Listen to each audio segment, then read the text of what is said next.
Et Orange Money moo koy maye. Jusqu'au 30 mars, privilégiez votre calpé Orange Money pour toutes vos transactions à partir de 10 000 francs CFA et tentez de gagner chaque semaine des bijoux en or. Orange Money rek weesu na calpé. Orange. Ah, sama lingeer yi jigéen ñu jàmbaar yi na ngeen def pare ngeen pour topp ma ci bésu jigéen bu xarañ. Je vais vous montrer comment je gère ma vie professionnelle et personnelle en toute efficacité. Sama lingeer yi li may njëkk def balaa dara mooy xool sama compte Orange Money. Vous savez, je fais pratiquement tout avec. Tiens, xaaral sax ma ñëw recharger ko. Journée tey bii daal dara du yomb. Ah, moo woyofal. Pour moi, l'efficacité c'est primordial. Sama gars yi na ngeen def fay payoor yi nag jot na benn simple opération ak Orange Money. waa lii am na lu ko gën a noppale laf cat ci man sama client ba ca France yi mu ne ci man de ak bëgg samay confiture bisaab dama ragal sax mu jaaree fa kontaan ba xonk cur nag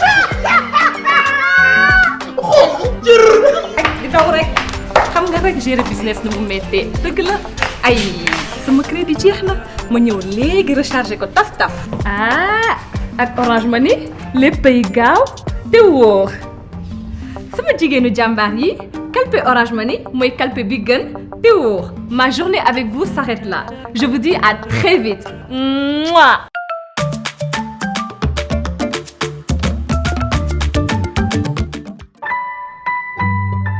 Orange. Bonjour salaamaaleykum mbokku Sénégal mbokku àdduna dañuy amati mbégte ànd ak yéen. tey di bés boo xamante ne journée spéciale la 8 mars journée mondiale des droits de la femme muy bés bi nga xamante ne dañ ko jagleel ak yelleefu jigéen yi fépp ci àdduna tey nag ñu am ay gal lu ñu ci dalal waaye laata loolu damay ànd ak ki nga xamante ne mooy Rose Lafleur Rose comment tu vas? Bonjour Aïcha maa ngi am mbégte bokkaat ak yow plateau bi di la nuyu di nuyu téléspectateur ITV télé fii ak feneen di dalal ak jàmm suñu gan yi ni nga ko waxee rek 8 mars à travers le monde entier fu nekk rek ci àddina ñuy célébrer bés bi nga xamante ni ñu ngi ko jaglal li nga xamante ni mooy àq ak yelleefu jigéen. sàmmonteeg ak yelleefu jigéen ñi nekk loo xamante ne boobu ba léegi ñu ngi ciy wax di ci dox ay jéego di ci sottante xalaat mais bu ñu newee dañ ciy waxtaanee dafay am solo ñu dalal ci ay jigéen ñu nekk ay jigéen ay ndaw yu am pas-pas yu am jom te bëgg lu ñuy def tamit fas yéene taxaw pour xeex li nga xamante ne mooy ak yelleefu jigéen ji ñu dalal ci ki nga xamante ne mooy Joanna Mbengue di juriste. Joanna ñu ngi lay dalal jàmm ci plateau bi. Merci beaucoup Aïcha Rose merci beaucoup pour seen accueil vraiment et voilà je pense que tey waxtaan bi dina am solo parce que suñu newee waxtaanu ak yelleefu jigéen vraiment pour indi avancement la pour indi leeral ci ay sujets yu bari donc merci et voilà. merci Joanna bu ma gëstoo nii damay jàkkaarloo ak Gabrielle Kane muy directrice de communication mais nekk tamit militante des droits de la femme. Gabrielle c'est un plaisir ñu bokk ak yow plateau bi. Aïcha maa ngi lay nuyu di la wax ne c'est un plaisir partagé di nuyu Rose mi nga xamante ne moom sama xarit la di nuyu sa Joanna di rafetlu toogaay bi parce que bu ñu nee ak yelleefu jigéen ñun ñoo ci war a jiitu ñun ñoo ko war a waxtaanee et buñ ko waxtaanee tamit jéem ko séddoog ñi nga xamante ne mooy ñi nga xamante ne ñooy sénégalais yaakaar ne mën nañ ci weccoo xalaat ci dal ci tey te ñu séddoo lépp ci li nga xamante ne mooy suñu objectif ñun ñëpp mooy sàmm ak yelleefu jigéen ñi Sénégal. merci Gabrielle tey ci suñu waxtaan bi incha allah dinañ waxtaanee li nga xamante ne mooy thème bi nga xamante ne ren ONU moom la choisir mu nekk l'égalité aujourd'hui pour un avenir durable waaye balaa ñuy gën a xuus si loolu dañuy dem seetaan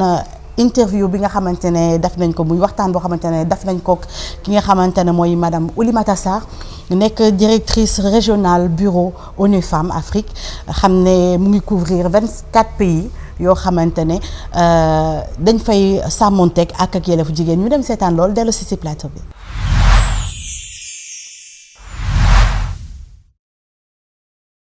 Le 8 mars dafa nekk bés bu am solo bés boo xam ne ci àddina bi yëpp dañ ko jagleel jigéen ñu bëri nag dañu foog ne 8 mars dafa nekk bés boo xam ne bésu événementiel bésu puukare la mais li ñu xamul mooy 8 mars chaque année dafay am thème day am sujet boo xam ne jigéen ñi dañ ciy gëstu ànd ci ak ay experts def ci ay propositions yu am solo donc 8 mars 2022 par exemple changement climatique lañ ciy wax mooy nan lay jaww ji ni muy changer température yi climat bi ni muy changer di affecter suñu lépp suñu agriculture li jigéen ñi di ci li ñuy yëngatu nan lañu mën a def ba jigéen ñi indi ci seen xalaat indi ci tamit seeni bëgg-bëgg loolu mooy 8 mars parce que ñu bëri dañuy foog ne fête rek la jigéen ñi dañuy sañse nduróole yenn saa yi mu am service yoo xam ne dañu leen di may ay fleurs mais si am signification bi ëpp na loolu parce que le 8 mars jigéenu àddina bi yëpp ñooy lëkkaloo wax d'une même voix. bu ñu bëggee jigéen ñi ci agriculture bi ci mbay mi gis ci seen bopp il faut ñu liggéey ci juróomi fànn bu njëkk bi mooy nan la ñuy jàppale jigéen ñi ba ñu am suuf parce que boo amulee suuf boo xam ne yéen yaa ko moom wala ay groupement de femmes moom ko day jafe te am na région yoo xam ne ba tey jigéen ñi pour mbay dañuy louer góor ñi la ñuy louer donc il faut ñu liggéey ak collectivités territoriales yi pour ñoom itam ñu jàppale jigéen ñi nekk ci seen gox yi allouer leen ay terres yoo xam ne ñoom dinañ ci mën a gis seen bopp. Deuxième aspect bi ci contexte changement climatique bi mooy jigéen ñi tamit il faut ñu jàppale leen renforcer seen capacité pour ñu xam yan intrants yan jiw la ñuy mën a utiliser yoo xam ne moo gën a adapté ci ñàkkum ndox mi wala température yi ni mu changé parce que ci la ñuy mën a yokk seen production bu ñuy gérer ndox mi bu baax utiliser énergie solaire xool seen protocole kii agricole bi nu muy demee kañ nga war a ji kañ nga war a bàyyi donc loolu tamit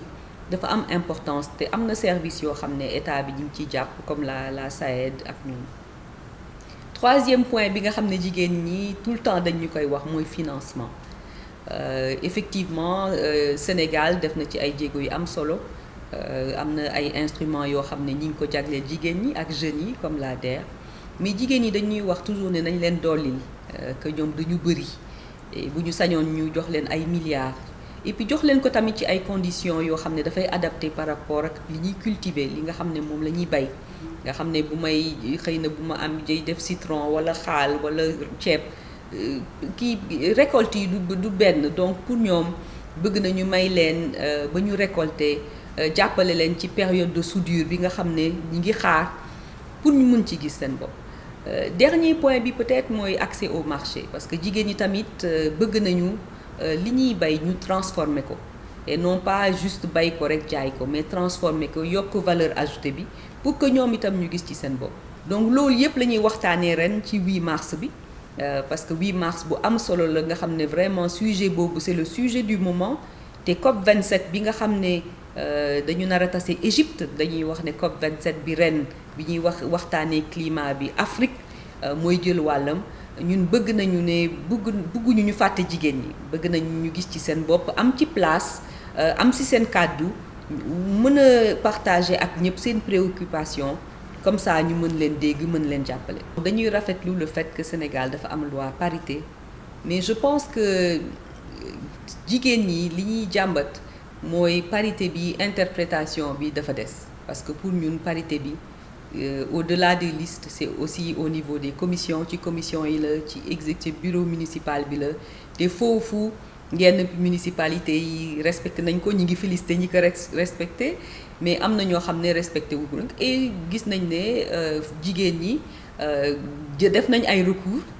te gëm naa ne recours yooyu dina antu parce que loi wu parité bi il faut ñu respecter ko. jigéen ñi yàgg nañu même ci espace militaire bi ñun dañuy joxe toujours exemple Amazone yi ay jigéen armée jigéen la woon bu daan aar ay roi donc ñun daal je pense que ñi ngi encourager jeunes yi ñi ngi encourager femmes yi ñu préparer wu ci législative yi dugg ci liste yi ñoom itam dem assemblée nationale pour pouvoir ñu mettre en avant daal seeni préoccupations.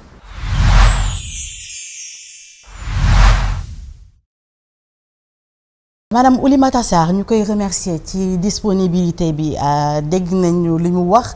ren ñu ne l'égalité aujourd'hui pour un avenir durable. Joanna la ban gis-gis nga gis. Alors thème ONU bi année bii nii moi je trouve que c'est un thème qui interpelle vraiment pour que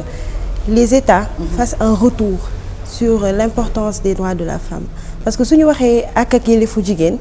vraiment c'est pour indiwaat contexte égalité parce que jigéen ñi elles ont été depuis longtemps mises en aparté, mises à côté, laissées vraiment en rade, surtout dans la gestion des États, dans la gestion même de la famille qui est comment on dit, le socle même de la société. Donc franchement l'égalité des sexes pour un avenir meilleur, c'est un sujet qui nous permettra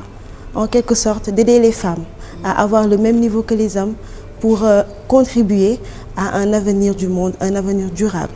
et voilà, à un développement vraiment consistant. Parce que vous n'avez les mêmes compétences que les hommes day tax Gabriel je pense que bu ñu newee compétence aujourd'hui lu góor di def jigéen mu ngi koy def donc compétence yi mu ngi fi xëy na sax jigéen li ñuy wax ne boo ko joxee lu góor di def mu ful ko mais dañuy gis ne ba léegi dafay am ay inégalités yoo xamante ne daf ci des yoo xamante ne waral boobu ba léegi ñu ngi ciy dox ay jéego mais ba léegi dafay am ay blocages yu des. xam nga boo gisee blocage déjà boo ñëwee ci thématique ONU bi on parle d'égalité man dama defe ne il faut que aussi l'ONU c'est institution la boo xamante ne dafa wër àdduna mais bu ñu fàtte ne Sénégal la ñu nekk bu ñu fàtte ne Afrique la ñu nekk l'égalité mënuñu ko prôner Sénégal mënuñu ko prôner dans des pays qui sont musulmans déjà le thème de l'ONU il n'est pas socialement adapté au Sénégal l'égalité au Sénégal suñu ne dañuy def ay programme di ci def xaalis bu bari di prôner égalité ñoom ci seen bopp xam nañ dañuy këpp seen xaalis ci mbedd bi parce que l'égalité est un principe qui n'existera pas dans les pays musulmans on peut parler d'équité maanaam yemale du ñu tolloo ñun ci suñu bopp xam nañu ne ci suñu diine góor ñi ñoo ñu jiite waaw ñoom defuñu ko ñun duñ ko dindi mais il faut venir à un principe d'équité pas d'égalité équité mooy xam nga nit buy gagner ku am fukk waaw nga jox ko benn ki am benn nga jox ko benn loolu mooy égalité lan mooy équité ki am fukk nga bàyyi kook fukkoom ki amul dara wala ki am benn nga fexe moom tamit mu am fukk waaw donc le principe déjà dans le vocabulaire yi nga xamante ne les programmes nationaux et internationaux ñu ngi koy dérouler il faut pas que ñuy dérouler des programmes pour les droits des femmes wala pour des droits sociaux sans que ñu introduire li nga xamante ne mooy les indicateurs locaux waaw mooy li nga xamante ne les réalités locales loolu moo tax tey aussi égalité bi ñuy wax wala ak yelleef góor ak jigéen ñi nga xamante ne moom la ñuy xeex on a un blocage parce que dañu foog ne dañu war a tolloog góor ñi coûte que coûte. li ngay wax noonu daf may jël parce que c'est vrai que ñu bëri ñoo xamante ne bu ñu xamul concept bi mu ci góor yi surtout wala yenn kilifa yi dañuy jàpp ne jigéen ñi dañu bëgg a diiranteeg mbagg góor ñi or que affaire bi du loolu comme ni nga ko waxee la. équité bi il faut de l'équité c'est pas l'égalité donc je pense qu'on est sur une thématique internationale boo xam ne elle est faussée elle est pas adaptée mbir mi du ñu diiranteeg mbagg ak góor ñi Sénégal fii àdduna du tukki ba jigéen ñi jiite fi góor ñi ñu julli parce que tamit diine gi fii la àdduna du tukki ba jigéen am fi yenn doole ci kaw góor ñi mais lan la ñu mën a def mooy fexe ba góor ñi nga xamante ne ñoo joxul gëdd jigéen ñu wañaar seen loxo ñu jox jigéen cër combat bi foofu la du ñu jéem a tolloo góor ñi mais ñu jéem a jox cër jigéen te ñu xam ne tamit bon dëgg la ñoom ñoo ñu jiite ñu nangu ko mais ñu xam ne tamit sincèrement le combat c'est l'équité c'est pas tolloo góor ñi te loolu bu ñu xasee ba socialement les autorités religieuses sénégalaises parce que il suffit pas de faire des programmes à l'international rek ñu ñëw injecter ko dans les pays il faut que localement les autorités religieuses bàjjanu gox yi suñu yaay yi parce que man ni may xalaatee ak sama yaay ni muy xalaatee bokkul il faut faire intégrer au groupement d'hommes góor ñi nga xam ne ay imam lañu ay autorités religieuses lañu ñu intégrer que ne le combat ce n'est pas l'égalité entre les hommes et les femmes parce que les pays européens prônent l'égalité entre les hommes et les femmes mais ce que la femme sénégalaise veut c'est une équité de traitement l'équité de traitement professionnel l'équité de traitement social l'équité de traitement aussi en termes de droit juridique parce que léeg-léeg nga joteeg góor dem ci yoon yow mii jigéen da nga xaw a néew doole ñu wan la ne da nga néew doole donc équité boobu defe naa mooy l'objectif principal boo xamante ne war nañ ko mën a def ñu boole ci ñi nga xamante ne ñoom ñooy les concernés ce sont les femmes principalement. ci wàllu équité boobu dinañ ci ñëw bu ci kanamee mais laata loolu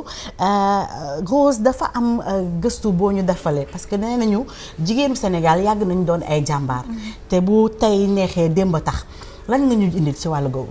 Alors Aïcha li nga wax am na solo lool ñuy fêter 8 mars à travers le monde entier ni ñu ko waxee sànq ci njotteel bi mais fii ci Sénégal dañuy faral di wax ñun suñu 8 mars mooy talaatay ndeer ndax 7 mars la amoon événement boobu en 1819 mu nekk mois de novembre benn talaata li tax ñu tuddee ko sax talaatay ndeer ay jigéen daal di woon rek décider taal seen bopp gannaaw ba nga xamante ni moo leen gënaloon ñu jaay leen ñu jàpp ni seen ngor mayu leen ñu def leen ay jaam dañuy préférer rek taal seen bopp. Joanna yow xamoon nga talaatay ndeer ay jigéenu Linguère nga jàmbaar nga lan nga ñu mën a sàndil ci loolu porté wu déjà symbolique acte bi ñu def ne kenn du leen toroxal mu jaral leen ñu rey seen bopp. Effectivement lu ma mën a wax ci talaatay ndeer déjà c'est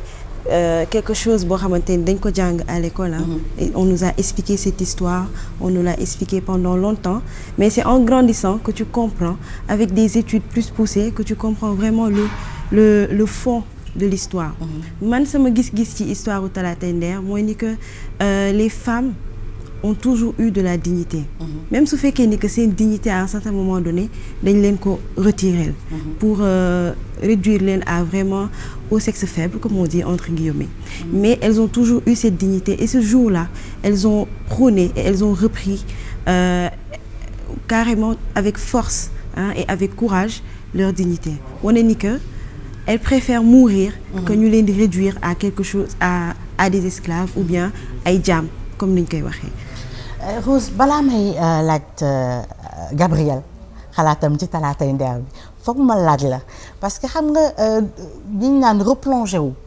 dans l'histoire dafay am solo te tey jii am na yu bëri yoo xamante ne suñu histoire buñ ko jukkiwaatee mën na nekk enseignement ci xale yi. yow naka nga dundee affaire bi nga koy xoolaat di dem gis affaire yeeg yooyu naam xamoon nga ko mais je sais que gën nga ci def investigation. Effectivement Aïcha ñuy fàttaliwaat rek ñun jigéen yàgg nañu am jom yàgg nañ doon ay jàmbaar waaye yàgg nañ gëm suñu bopp ndax boo seetloo xeex boobu bañ koy def xare boobu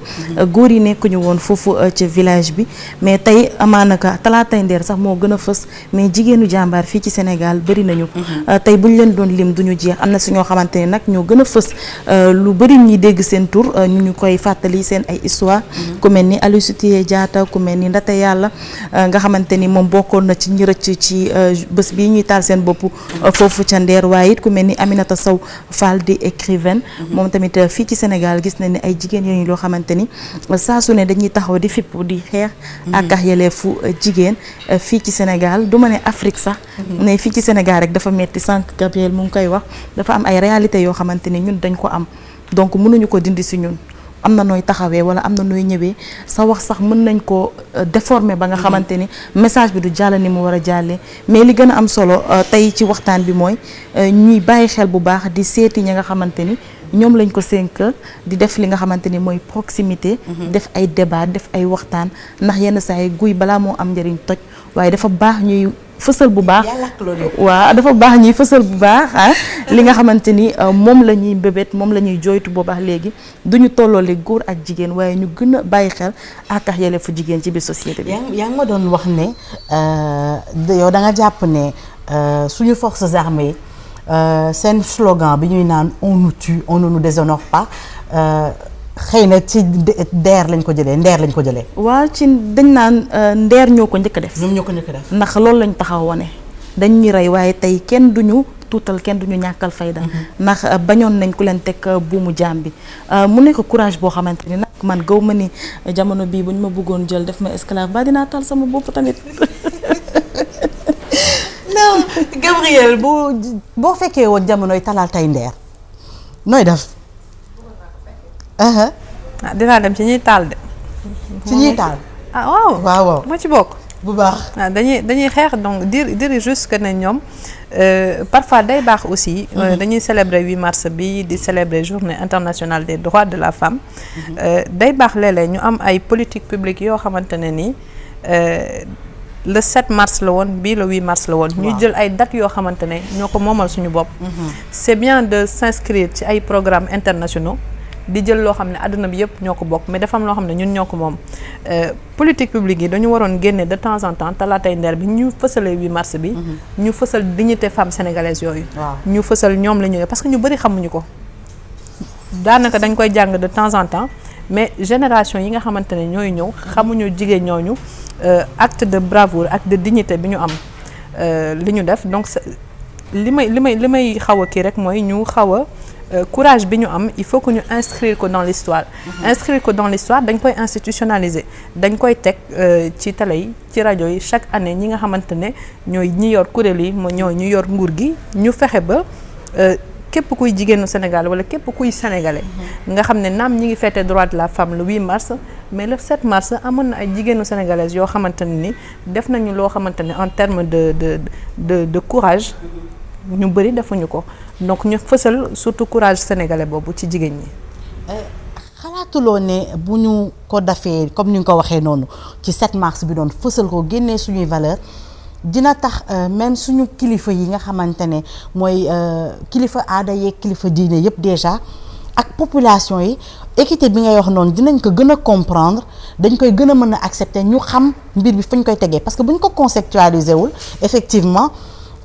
ñoom dañuy jàpp rek ne dañu bëgg a jëlee réewu tubaab yi li ñuy def ñu bëgg ko fi indi donc conceptualiser ko indi ko ci li nga xamante ne mooy ñun suñuy valeur suñu histoire je pense pas que bu ñu ko defee foofu dina am lu xam nga dafa am calendrier boo xam ne day nekk calendrier international da ngay obligé nga dugg ci mais calendrier bi nga xamante ne mooy suñu culture bopp il faut que ñu xam ko mais defe naa ne kilifa aada yi ak kilifa diine yi surtout kilifa diine yi ñoom ñoo gën a xam jigéen rôle jigéen ci àdduna bi li ñuy doon ay jullit gisoo dans le monde yaayu Seydina Mohamed dañ koy célébrer nit ñi xamuñu ko sax nit ñaa ngi dem Màkka di ziar Seydina Mohamed mais yaayam est-ce que ñu ngi koy ziar Sénégal rek ngay gis nit ñi di def màggal di dem ziar yi jigéen mu yaayu Serigne Touba donc c'est-à-dire que dans les profondeurs de la religion de la culture sénégalaise jox nañu jigéen cër mais dafa am noo xamante ne dañ ko fàtte parce que benn jigéen la ñuy màggal ci àdduna bi mooy soxna Maam Jaara donc defe naa ne jox jigéen cër weesuwul loolu te murid yi chaque année ñu ngi koy def chaque année nit ñi di fa gën a dem donc am na quand même des principes yoo xam ne mi ngi fi ci jigéen il faut juste ñu waxtaanee ko waxtaan boobu nag il faut que mu am conjonction entre ñi nga xamante ne ñoo yor kuréelu jigéen ñi entre ñi nga xam ne ñoo yor këru diine yi entre ñi nga xamante ne tamit ñoom ñoo yor lépp luy agenda pour yombalal jigéen ñi seen ak yelleef parce que bien vrai que mën a nekk ci société bi mais dañu am loo xamante ne mooy une république am yoo xamante ne ni fonk jigéen boobu ci social fonk jigéen boobu ci diine il faut aussi que ñu traduire ko dans les textes et les lois de la république dans laquelle nous sommes. Joanna bu ñu gëstuwoo su suñu histoire jigéen dañu mës a am doole lingeer yeeg yooyu dañu mës a am pouvoir boo xamante ne daan nga gis ne sax par exemple sa nijaay ngay donn nijaay mooy yar jarbaatam mu amoon benn lignée matriarcale boo xamante ne dafa amoon doole parce que dañuy naan meen ci société sénégalaise yu bëri est-ce que xalaatoo ne bu ñu réapproprier li nga xamante ne moom la ñu moom te nga xamante ne loolu dooleeloon na jigéen joxoon ko ay gëdd yoo xamante ne à l'époque ci dëkku Europe yi déjà ñoom amuñu woon jigéen ñi amuñu woon position boobu amuñu dëgër boobu est-ce que bu ñu du laaj ñu dellu si waat tamit ci lu ñu moom réapproprier wu ko pour gën a mën a dooleel suñu bopp. Effectivement, pour revenir ci concept matriarcal boobu noonu c'est vrai que le Sénégal il a toujours été un pays matriarcal parce que man séeréer la et chez nous au Morolan c'est comme ça tout le temps nit ci sa nijaay ngay doon c'est-à-dire que sa si sa yaay ngay doonne avant doom daanu woon doonu papam mais avec je dirais la colonisation on a transposé c'est-à-dire da ngay jël tradition tubaab bi nga ñëw indi ko fii nii ci say tradition et puis après tu as tendance à oublier et en réalité loolu moo tax ba suñuy valeurs yu bari ñu dispersé wu donc effectivement suñu ñëwaatee à ça forcément il y aura avancement mais wax ji mooy est-ce que on va revenir à ça. Est-ce qu'on est prêt à revenir? C'est ça, est-ce qu'on est prêt à revenir à ça? Parce que quand même, changement yini, ça arrange un peu. Ça arrange un peu. Mais aussi, mais ça arrange qui? Bon, ça arrange les hommes. Les hommes, toujours. Mais surtout aussi, pour le Tilolo non, en fait, je vais un peu parler du droit parce que c'est le même problème sur les textes de loi qu'on trouve. Parce que c'est le droit français qu'on transpose ici au Sénégal. Finalement, c'est pas adapté. C'est pour cela qu'il y a beaucoup de problèmes dans le droit de la famille. C'est pour ça que les femmes ne sont pas très bien, comment dire, on dit que le droit de la famille est un droit arbitraire. Parce que jigéeni gisuñu ci seen bopp. Gisuñu ci seen bopp. Donc effectivement, si on retourne à ce concept-là, ñu approprier wu lu ñu moom carrément, c'est-à-dire le matriarcat, joxaat jigéen gëddëm, effectivement on pourrait situation jigéen ñi mën na changer. kon dafay jot kon ñu gën a jàngale ci suñu école yi ci biir kër yi ak ci bërëb yi nga xamante ne ñu ngi fay daje li nga xamante ne mooy suñu cosaan lu ñu moom valeurs yi nga xamante ne moom la ñu moomoon parce que nag ci loolu rek la ñu mën a épanouir tamit jigéen yàgg naa doon jàmbaar bés bu nekk saa yoo xëyee yaa ngi dajeeg ay jàmbaar suba bëgg jant so nga dajeeg ñoom Rose nga amoon benn jàmbaar goo xamante ne demoon nga gis ko waxtaan ak moom. Aïcha ni nga ko waxee Aïcha rek ñu def benn programme boo xamante ni durant tout le mois de mars ITV da koy jagleel ay téléspectateurs am muy un jour une femme tey nag du 8 mars ñu dem seeti jigéen bu jàmbaar boo xamante ni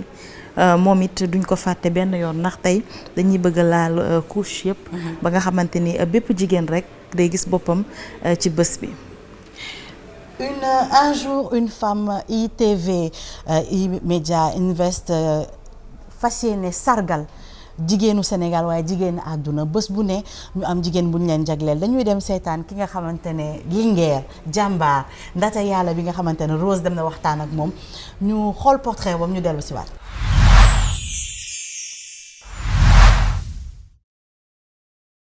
72 laa judd point fii laa juddoo si rajo bi fu mu nekk foofu lañ dëkkoon am foofu ñeent fukki at léegi borom kër bi nag soxla këram paa bi tamit dafa doon liggéey bët yi baaxutul léegi gisul bu baax léegi man am naa ay xale ndaw ñoom ñëpp dañuy jàng léegi ma dem nag ma xool xam naa ci taat mi day métti na amuñu fu ñu def suñu bagage yi yëpp dañ koo dénkaane waaw léegi nag ma dem marché jënd kilo gerte ñëw saaf ko teg fi si palaat toog fi di jaay di dem di jaay gerte bi di jaay ba dem di indi ay madda ay orange ak clémentine yooyu def noonu mu yàgg nag indi defar ndekki ak café ak ndox bu sedd lii sax yàggul nii lii am na juróomi weer wala ñeenti weer yooyu ma dem ci xaritam dafa yore magasin mu may jox yii nii may jaay bu ma jaayee jël xaalisam bu jeexee jël jox ko xaalisam lu ci des ma def ko ci konnaa pour xale yi dañuy jàng ñu leen di fayal seen jàng bi waaw man ak paa bi ñoo dundee affaire bi ñun ñoo ngi fanaan fii ba léegi amuñu fu ñu dëkk ci sànc bi ci gannaaw man ak xale yi yëpp foofu la ñu fanaan 5 heures du matin ñu jóg foofu ñëw fii xale yi dem jàngi man ma toog fii tey jànguñu sax moo tax ñu toog fii gis nga nii laa toogee ak ñoom ma muuru pour ngelaw bi ñu toog fii ba guddi ñu dem fanaan foofu noonu rek lañ nekkee ba léegi 5 am naa 5 ñoom ñëpp dañuy jàng ku ci gën a mag mu ngi juddu 2003 mooy seen mag man ak paa bi ñoo dundandoo yëpp ñoo yëpp affaire bi ngelaw seddaay taw yëpp fii la may fekk pour njaboot yi rek moo tax jigéen di sonn jigéen moom dafa sonn moom surtout bu njabootee talal loxo moom baaxul il faut nga góorgóorlu seet li ngay jaay nga jaay wala nga liggéey boo mu ne waaw man sax fu ma nekk ni yaram bi kii wéerul bu baax dama xaw a feebar waaye xale yi rek ñu dimbaleen pour ñu jàng ñu mënal seen bopp ñoom fu ñu nekk nii léegi ñoom ñëpp ay xale lañ paa bi tey mu ngi nii lu liggéeyul de waaye lu mu foraatu mu indi jàppale ma ñu defar taabal bi am ci dara def kondaan bu école demee ba tëj ba ubbi ñu fayal xale yi duñu mu ñu fay yëpp sax dafa seer dañuy yóbbu tuuti ñu des ñu wax ak foofu noonu situation bi métti na dañu koy muñ rek xam naa ne moom métti na ndax jigéen moom dañu ko war a sagal chaque jour du par at rek chaque jour dañ ko war a sargal jigéen dafa sonn surtout bu amee njaboot nag dafa sonn trop jigéen moom daa sonn waaw surtout nag bu situation bu méttee boo amee situation bu métti nii yaa ngi nekk jigéen da ngay gën a sonn te da ngay am njaboot man taw ngelaw gis nga seddaay bi nii laa toogee foofu dañoo wax ne guddi rek la ñuy ñëw fanaan foofu bu subaa 5 heures du matin ñuy jug mën a xale yi ndaw yi ak ñoom seen mag yi yëpp xale yi dem jàng ñu ñëw toog fekkee jànguñu tam ñu ñëw toog fii léegi maire bi bind nañ ko ñetti yoon waaye waxul dara ba léegi depuis boobu ba léegi 8 ans ba léegi maire point ma fii nii pour ma jàppale ma rek fu may dëkk surtout fu may dëkk nag fu may fanaan mën a xale yi nit ñi fanaan fii sànc bi léegi mu pare ñoom ñëpp gis nañu bu may romb fii di dem foofu guddi fii lay romb dem fanaan foofu ngelaw bi xale yëpp bu ñu feebaree dañuy ñëw tëdd fii feebar kii mosoon na feebar fii ba sonn ba ñu yóbbu ko Fann boobu tamit amu woon sax lu ñuy fay damaa jël sama carte d'identité teg ko foofu waaw ba ma am dara dem jëlaat carte d'identité bi indi ko. man sama yaay la quoi. dama ko yërëm rek loolu moo tax ma koy dimbali nii quoi. fii lañ doogoon si rajo bi après kii bi borom kër gi kii nañ mën nañu dem quoi léegi nag ñu nag depuis boobu léegi sama yaay fii lay jaay waaw vraiment man tamit ma koy dimbali depuis boobu ma koy dimbali ba léegi. c'est 5 heures du matin ma yeew ma ñëw fi après 23 heures ay yooyu noonu ñu dem foofu ñu dimbali ñu fu ñu dëkk rek daal waaw loolu la ñu bëgg daal man waaw lu kii rek ay ministres yooyu noonu wala mën na nekk sa président mooy waaw. soxna si waaw man maay borom këram yàlla def ñu boole yaa de cela 20 ans et quelques léegi donc ma sant yàlla bu baax daal parce que soxna su baax la daal muñkat la liggéeykat la toppatoo njabootam daal ak sëyam daal moom laa ko xamee daal waaw buñ ko xamee ba léegi la xamee donc damay ñaan yàlla daal yàlla may ko ndam daal moom ak njaboot gi parce que aussi man c'est vrai que góorgóorlu naa mais moom tamit jabar ju baax la quoi parce que amoon na jamono dama daan liggéey voilà jusqu'au 30 novembre 2019 la arrêté liggéey pour cause de maladie daal. man nag sama wolof bi leeru je ne suis pas un mari fuyard daal dama jëkkër buy daw moo tax man tamit ma nekk ci wetam buy qu'il vente ou qu'il neige ou qu'il pleuve maa ngi ci wetam lu ma am man tamit liggéeytuma bu ma amee ma jàppale ko bu ma xamee relation comme boutique magasin bu mu wax ni man maa dem ñaan waaj après ma ni ko sama jabar day jaay mais daal on n'a pas les moyens léegi mu ne ma man tamit lépp lu ma soxla rek après naa ñëw jël ko après bu ñu jaayee jël suñu bénéfice ñu delloo. jafe-jafe ji ba mooy principal jafe-jafe mooy dëkkuwaay parce que mën nañ góorgóorlu ba am lu ñu lekk xëy na mais dëkkuwaay boo ko amul nga nekk ci ngelaw li ci sedd beeg ci taw yi fu nekk nag dem nañ fa bind ak yi même mairie bi ngeen di wax ni tout dernièrement sax dama dem sous préfecture ñoom ñu bindal ma lettre ma def demande dem sous préfecture bind lettre bi dem mairie ba ñun ñu jotaat ci affaire yi ñu demande mairie après bu ñu demee mairie au mois de juillet passé ñu ne ma maire gis na lettre bi mais waxu si dara. wax dem koy ñaanal rek gudd fan ak wér parce que temps yi sax depuis presque 2 mois wérul ñu ngi koy nekk si ci wetam rek di ko jëm a jàppal koy ñaanal yàlla may ko wér ak njaboot gi ak femmes yëpp nag parce que les femmes moom ñoom ñooy secret àdduna bi waaw ñoom ñooy secret àdduna bi comme li ko tubaab bi di waxee derrière tous les grands hommes il y a des grandes dames donc moi aussi je crois que j'ai une grande dame derrière moi donc incha allah yàlla dinañ mës a jàppale incha allah te ñu ngi sant yàlla aussi daal parce que yelwaanuñu tàllaluñu man tey dama feebar mënoon naa tàllal loo mais defuma ko am na ñi nga xamante ne gis naa ñuy tàllal loo te feebaruñ mais loolu yëpp ci ngor la rek daal.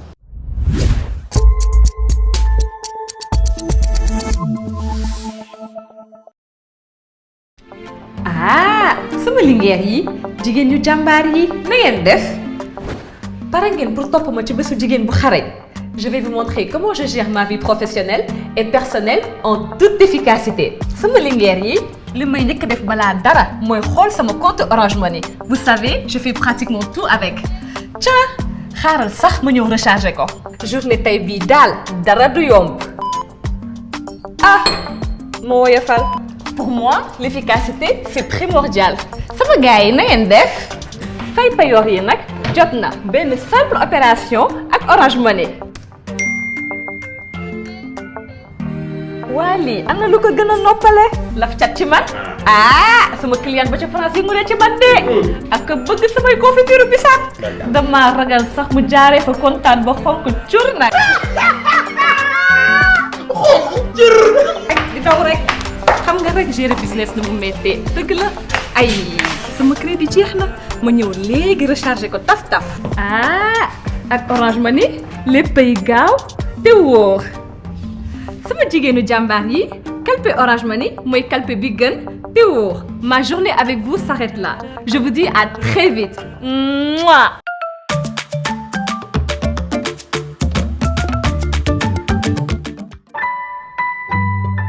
Orange.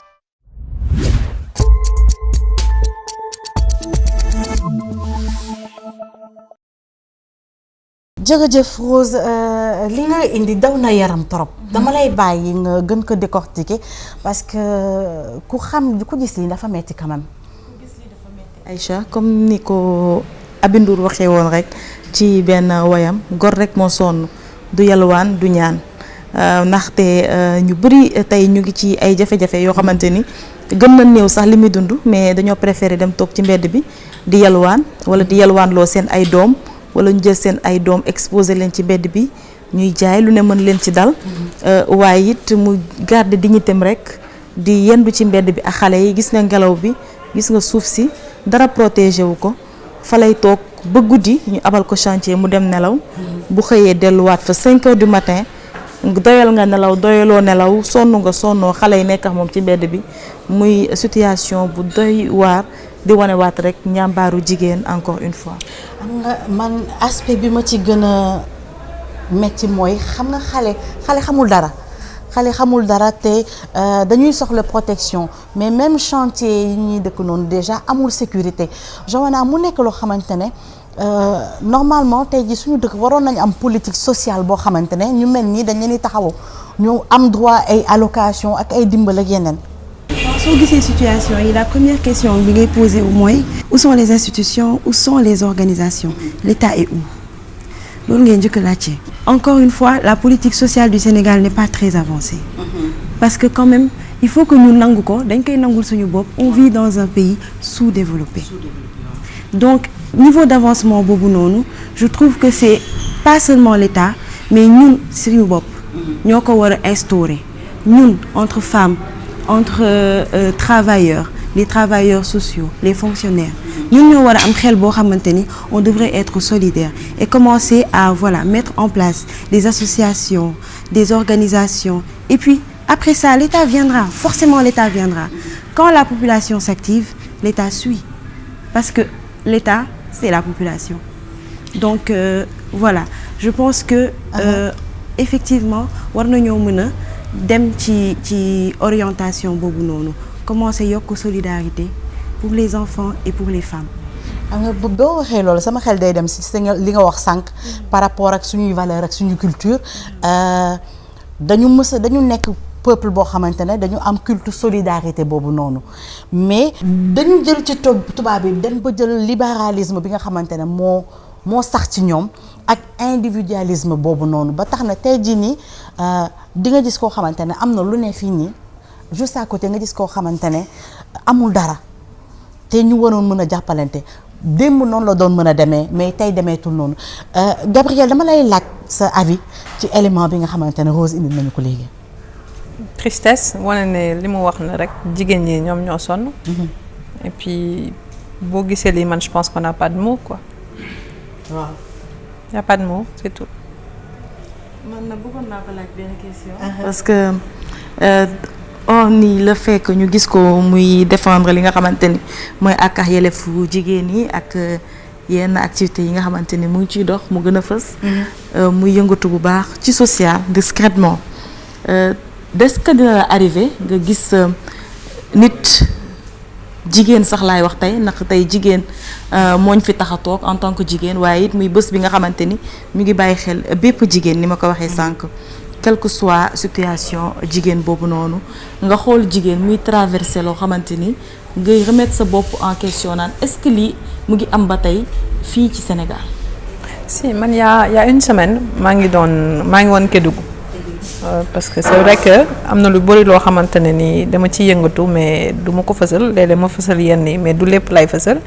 Il y a une semaine maa ngi woon Kédougou ak jigéen ñi nga xamante ne ñoo nekk Salémata sama càmmiñ Wally Seck di ma ci gunge le 18 mars ak sama xarit Mariama Silla ñu leen defal benn levée de fonds bi ñu demee Kédougou dem ba biir Dindi Felo gis jigéen ñi nga xamante ne ni dañuy dox 15 kilomètres par jour pour mën a dem wal li nga xamante ne mooy loolu la ñuy récolter gis jigéen ñi nga xamante ne def 10 kilomètres bu ñu waree fóot dañuy dox 10 kilomètres dem ba ci rivières yi di fóot foofu ndox bi dafa sedd ba mënuñu fete dañuy jël yëre yi di ko dóor. Et on est au Sénégal on parle d'émergence donc loolu ça fait même pas une semaine dama ci teg sama bët donc delloo si sama xel xam ne ay jigéen lañu def ci tamit lu ma mën parce que xam nga ku nekk da ngay def ci niveau bi nga mën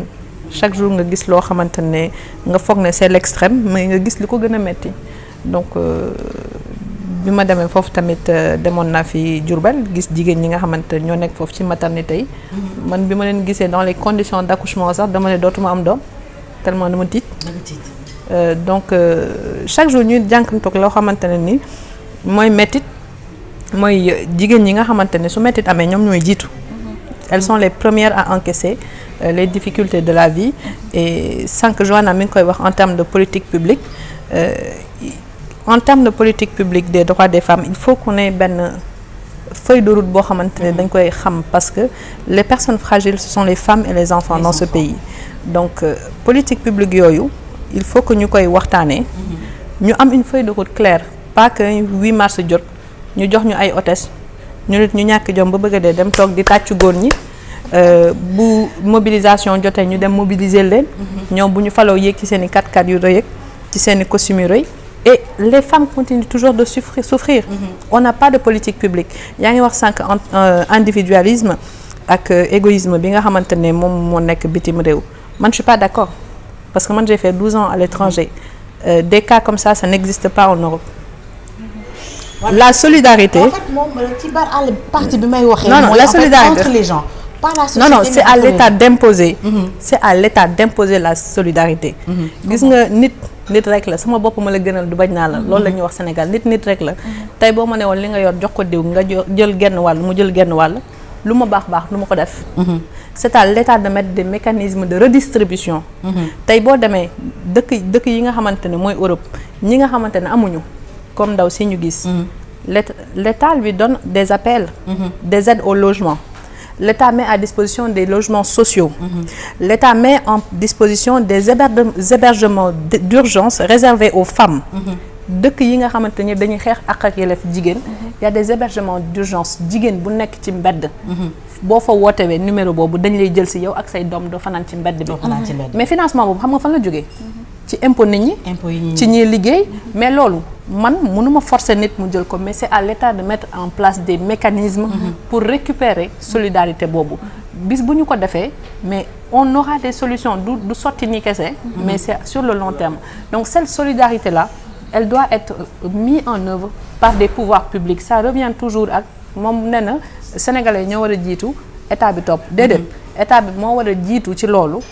force ñi nga xamante ne ñoo ko bëgg parce que dina am ñu bëgg a séddoo.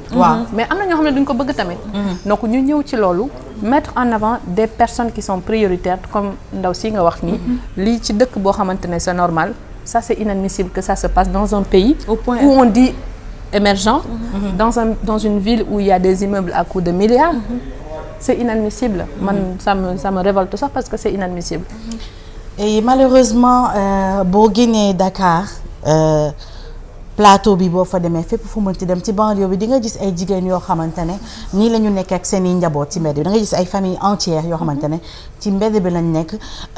bu seddaay bu jotee nga jaaxle ci ñoom bu pëndee nga jaaxle ci ñoom mais bu nawet bi jotee tamit rawatina nga doon a jaaxle ci ñoom mu nekk loo xamante ne. enveloppe bi ñuy séddale ci mbedd ci marché bi enveloppe bi ñuy séddale jigéen ñi nekk ci parti politique yi. enveloppe bi ñuy séddale jigéen ñi nekk ci société yi ñooñu nañ am xel aussi. def ko dans une caisse commune publique ñu dimbali jigéen ñi dafa am ñu gàtt xel ci dëkk bi. dafa am nit ñu gàtt xel ci réew mi. parce que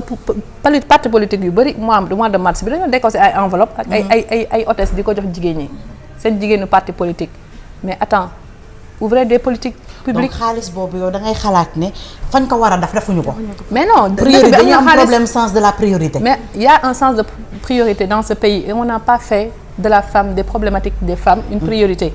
parce que urgence bu amee da ngay dégg nga ne le ministre tel a décaissé tant pour ça. Le président de la République a décaissé tant pour ça parce que c'est une urgence xaalis bi léegi génne nañ ko ñuy dégg ay milliards mais pourquoi ça on ne décaisse pas de l'argent pour des situations comme ça ak ñu cee gaaw décaissement daf leen neex léegi ñu signé décaissé mais des situations comme ça on regarde tout de suite mais quand même c'est indigne d'un pays où on dit que c'est de l'émergence c'est pas de l'émergence ça heure bi sax yeggu fi ba ñuy yegg ci émergence bi. pourtant man li ma ci gën a jaaxal mooy bés bu nekk nga dégg ay projet ay budget ay milliards rek ngay dégg léegi Sénégal et pourtant il y a des secteurs yoo xamante ne comme la protection de l'enfance et de la femme ba léegi dafa suuxee ci dëkk bi. mais du priorité dafa nekkul priorité kenn. nekkul priorité loolu nga xamul c'est la priorité de personne. dans ce pays ce n'est pas une priorité étatique ce n'est pas une priorité politique. ce n'est pas une priorité sociale donc lan nga bëgg ñu def. ba ci sénégalais lamdaar bi sax boo xoolee de priorité tamit si ñoom ñuy dimbalante suñu biir surtout ñun jigéen li ci ëpp ci ay futilité la ñuy bëgg. di yàq suñu xaalis di dépenser énergie bu bari aussi boo xoolee Aïcha benn Rose ngay ñëw tuddee ko benn événement mu def délégation am yàq fa xaalis bu bari. terew ñu leen ko parce que ku nekk yaa xam na nga amee sa alal mën nga ci def lu ne mais dañ ne nañ gën a fësal lu baax li nañ ñu gën a jàppalante suñu biir et defe naa yërmande bi dafa mel ni dafa des surtout entre ñun jigéen balaa keneen diñ ci fekk si mais loolu est-ce que tamit du ci mentalité yi Joanna parce que yaakaar naa ne bu ñu tàggatoon nit ñi depuis ci xale tàmmal la yenn yi am li nga xamante ne ñu ngi ko doon jàngale avant amu fi woon yu ñuy gis léegi nii amu fi woon mais lan moo tax loolu réer ak naka la ñu mën a def delluwaat ci quand même parce que temps wu président nu mu tudd Dia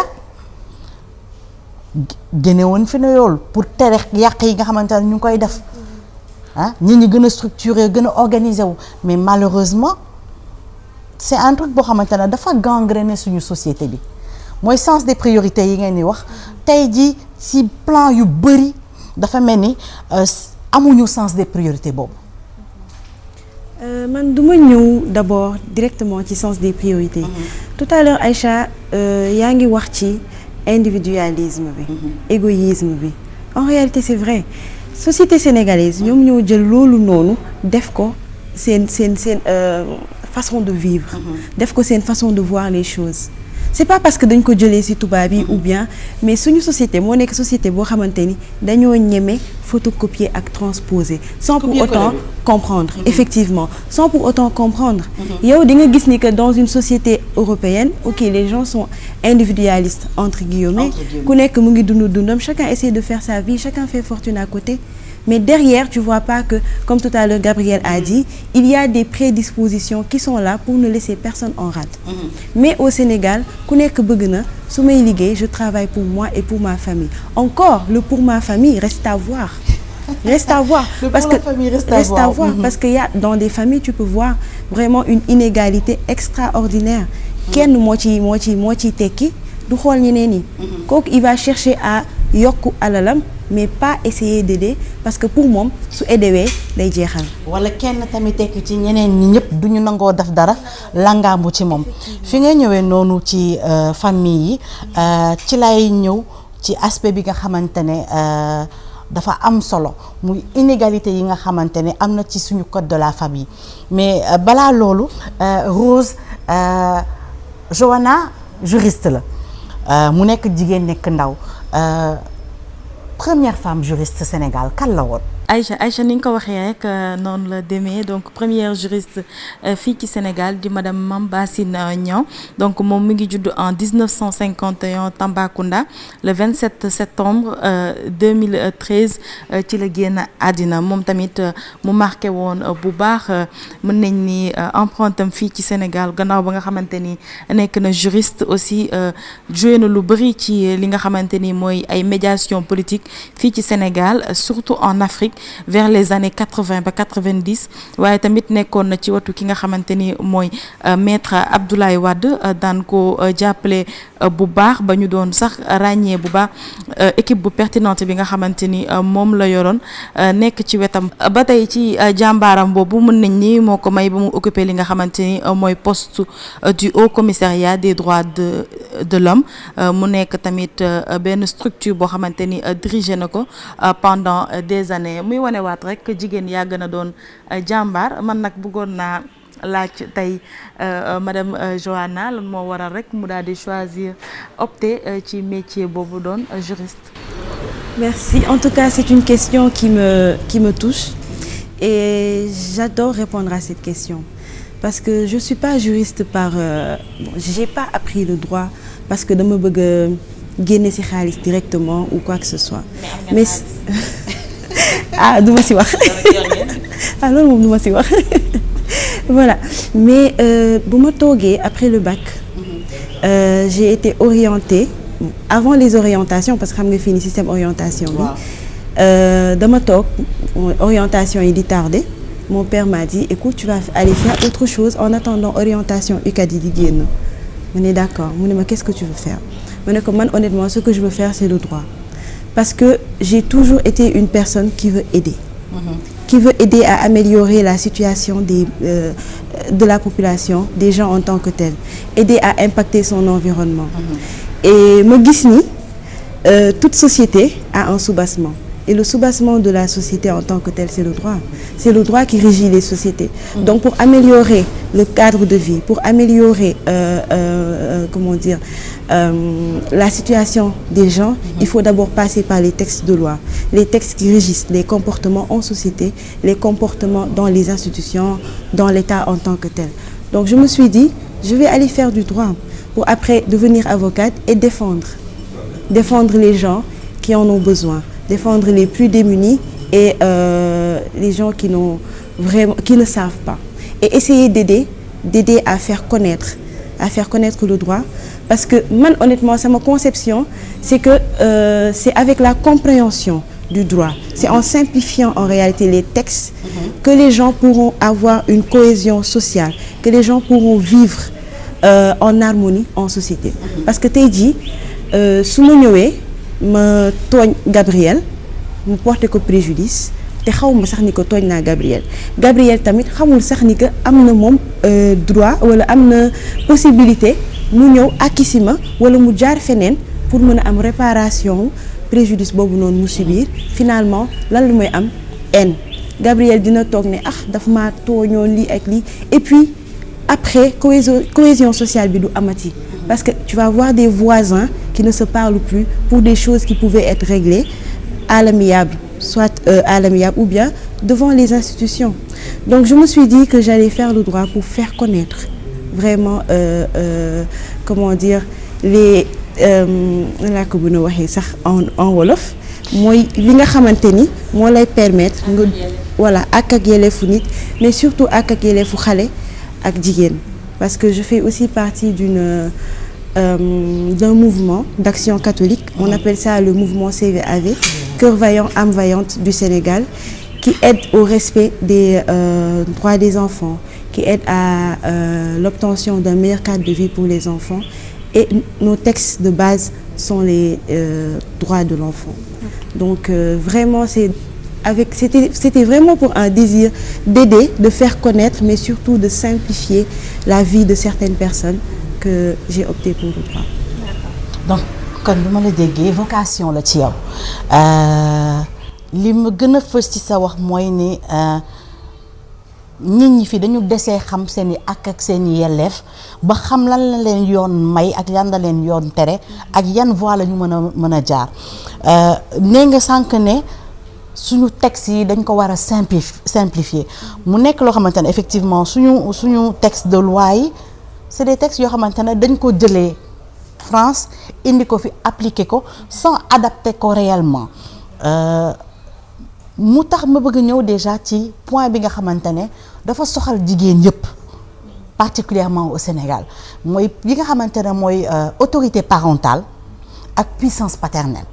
ñaari thèmes yooyu déjà dama bëgg nga leeralal ñu déjà lan mooy autorité parentale ak lan mooy puissance paternelle après nga ñuy doog a ñëw ci différence yi nga xamante ne ñëw na foofu. Alors autorité parentale ak puissance paternelle c'est vraiment deux choses différentes. Donc autorité parentale mooy maanaam parent bi nga xamante ni moom moo c'est le parent qui a l'autorité sur l'enfant. C'est-à-dire le parent qui vraiment moom mooy toppatoo moom mooy yor lépp moom la war soo soxlaa permission parent boobu la am na yenn action yoo xamante ni soo koy def parent boobu la puissance paternelle loolu c'est comment dire un droit réservé au père. Puissance paternelle parentale la paternelle la voilà papu xale bi moom moo am puissance bi nga xamante ni moom moo am autorité bi nga xamante ni yenn décision yi moom kese moo ko mën a jël yaay ji mënu ko jël parce que lu tax on a dit que le mari l'époux est le chef de la famille il prend les engagements de la famille il gère les charges du ménage donc forcément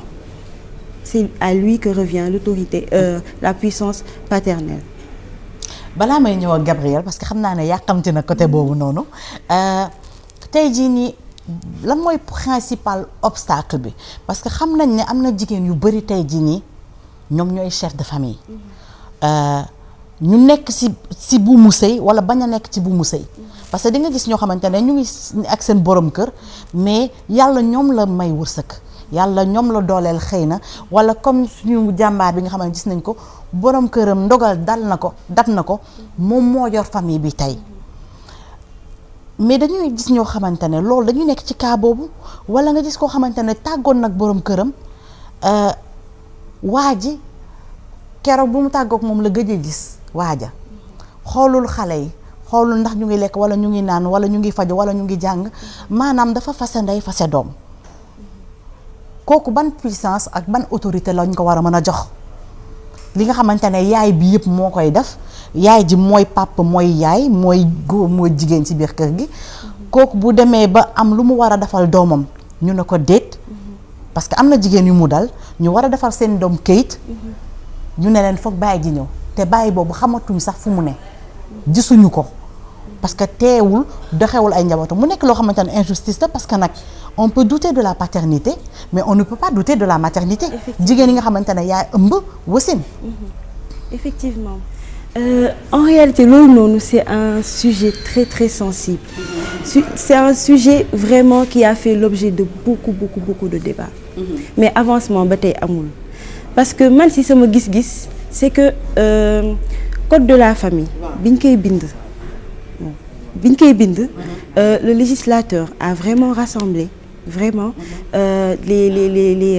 les chefs religieux il a rassemblé les chefs traditionnels et puis après il y a eu les autres entités mais xam nga ni que suñu société avant les femmes n'avaient vraiment pas leur mot à dire jigéen en tant que tel amoo décision booy jël ci kër góor moom mooy sa kilifa moom mooy jël décision yëpp après sa doom santu kan lay jël santu papam donc forcément la puissance paternelle revient au père ok c'est arbitraire vraiment ñun ñii les juristes sax ñun sax xam nañ ni que c'est vraiment une loi qui mérite des réformes qui ne mérite même pas des réformes mais qui demande des réformes urgentes parce que la société a avancé avant tu n'entendais pas de divorce tu n'entendais pas de séparation de corps tu n'entendais pas comment dire les femmes indépendantes entre guillemets qui allaient travailler pour ramener à la maison avant góor moo doon jël engagement wu tous les charges du ménage góor mooy dem liggéey mooy assumer dëggantaan moom mooy dem liggéey ñëw andi maman qu'est-ce qu'elle fait elle reste à la maison pour éduquer les enfants gérer la famille d'accord mais maintenant suñu population suñu société dafa évoluer voilà dafa évoluer donc loi bi bon la société oui effectivement dafa mel ni de plus en plus effectivement mu ngi dañ mais oui mu ngi dañ côté boobu noonu mais évoluer ci sens bi nga xamante ni jigéen ñi elles s'affirment plus. Tu vois les femmes vont travailler et elles ont leur salaire. Elles gèrent des charges du ménage. Beaucoup de femmes gèrent les charges du ménage à l'instar des hommes. Donc la loi devrait aussi évoluer avec la société. D'accord? Essayez. Je suis juriste, hein, ils vont me pardonner, mais effectivement, oui, on doit faire des réformes pour essayer de donner le même, la puissance, plus dire puissance paternelle, mais dire puissance parentale tout court. Tout simplement. Il y a 2 parents. La puissance parentale peut-être, la puissance paternelle peut être partagée par les 2 parents. Parce que tey mënuma divorcer ak sama jëkkër et puis ma bëgg a voyager ak sama doom ñu ne ma tant que sama jëkkër joxuma bindul autorisation signé visé par un notaire et tout mu jox ma autorisation du ma mën a génn ak sama doom ci dëkk bi alors que man maa yor sama doom maa koy fayal école maa koy gérer léppam. Finalement c'est arbitraire finalement xale bi sax ci boppam la ñuy effectivement la ñuy sonal. donc foofu mën nañ ne loi bi dafay tooñ foofu finalement jigéen parce que mu ngi ba fooy droit wam. Bon. Parce que ici c'est question de parce que en fait parce que je me dis que am na ki nga xamante ne mu ngi toog di ñu seetaan même chose lay wax parce que bu dee yow ku jigéen ki ni nga wax noonu yëpp moom mooy def loolu yëpp ba pare yoon bi xoolul loolu parce que dañu war a jël en compte normalement loi dafa war a jël en compte tous les aspects balaa ñuy joxe loolu tey jii nii bu dee par exemple am na ñoo xamante ne seen jëkkër gaañu na nga war a dem ak sa doom ñu laaj la loolu donc il faut nga dem justifier na certificat de décès ne papa ji dafa gaañu alors que pourtant li ma wax la encore une fois da ngay on ne peut pas douter de la maternité donc ci wàll loo xamante ne doom la je trouve que ce n'est pas normal mu am ségrégation boobu am envers les femmes Gabrielle xam naa ne fi mu ne nii dafay jël pause am damay ñëw Gabrielle après ma dellu si yow man sànq peut-être ma pause waxuma sànq ba léegi da ngaa pause waxoo gis naa la xam naa ne fi mu ne nii sa cerveau mu ngi dem 100 à l'heure puissance paternelle Gabrielle ak autorité parentale bi ci biir dëkk bi. déjà xam nga autorité parentale dafa nekk loo xam ne existé wul ci code de la famille sénégalais. On parle tout bonnement et tout simplement de puissance paternelle et man je pense que dans un pays bi ñu ne on est dans une république. Le terme puissance n'a pas sa place en termes de famille parce que bu fekkee ne da nga nekk parent c'est pas une forme de puissance c'est une forme de responsabilité. boo xamante ne da nga koy am donc déjà c'est un mot féminin boo xamante ne góor ñi lañ koy jox la puissance paternelle moi je pense que c'est déjà ça n'existe c'est quand même pas possible bi ñu koy wax sànq moom en tant que juriste code de la famille bi ñu koy def Sénégal il date de l'époque de Napoléon fa la code de la famille bi jógee te ñu wax ne à l'époque de Napoléon bi ñu mettre en œuvre code de la famille bi Sénégal dafa jël rek copier-coller sans adaptation di fàttali ne sànq maa ngi wax ne Sénégal dafa ci suñu diine ak ci suñu aada am na jigéen ñoo xam ne dañ leen fi jox gëdd. Je pense que Sénégal bi mu amee indépendance góor ñi ak jigéen ñi ñoo voté ndoo am les mêmes droits républicains dañuy fàttaliku France bi nga xamante ne fa lañu copier jee suñu code de la famille mais bi góor ñi di voté jigéen ñi amuñu woon droit voter France il a fallu qu'il y ait le mouvement des suffragettes pendant des années pour jigéen ñi mën a am droit voter jigéen ñi amuñu woon droit liggéey sans seen autorisation jëkkër jigéen ñi amuñu woon droit voyager ñoom sans seen jëkkër jox leen autorisation amu woon droit liggéey te boo amul woon jëkkër duñ la jël nga liggéey parce que considéré wuñ la woon et loolu ça date de il y a pas très longtemps il a fallu benn mouvement boo xamante ne ni ay jigéen ñoo dajaloo pour mën a xeex pour am le droit de vote après les hommes ce qu'il n'y a pas eu au Sénégal donc mën a xam ne ñun dans notre histoire on a toujours respecté la femme donc copier-coller bi léeg-léeg day baax nga xam li xew l'histoire de l'Europe nga koy xam mais nga xam aussi l'histoire du Sénégal ñu xam li nga xamante ne mooy ñun ay ceddo la ñoon l'islam bi dañ koo jëli ji ci naar indi ko diine chrétien bi dañ koo jëli ji Rome indi ko mais li ñu doonoon avant dafa joxoon cër jigéen. donc bien vrai que nag duñu beddi loolu yëpp mais dañuy def un mélange de tout ça. ñu xam li ñu doonoon avant lu baax ci diine bi lu baax ci modernité bi ñu boole ko yëpp ñu bañ a jël juste un copier-coller boo xamante ne ni day porter préjudice jigéen ñi. mi ngi wax sànq code de la famille bi war nañ ko modifier defe naa ne loolu ñun ñëpp d'accord nañu ci parce que pour aussi bañ a infantiliser jigéen dañu am justice boo xamante ne dafa jël jigéen rek ne dañu teg au même titre que les enfants. ñu nag xale yi ñoo yem ci code de la famille bi. maanaam xale yu ñu jur ñu nag ñoom ñoo yem. parce que mënoo jur sa doom. te amoo ci moom benn droit légal. amul sauf bu la ko juge joxe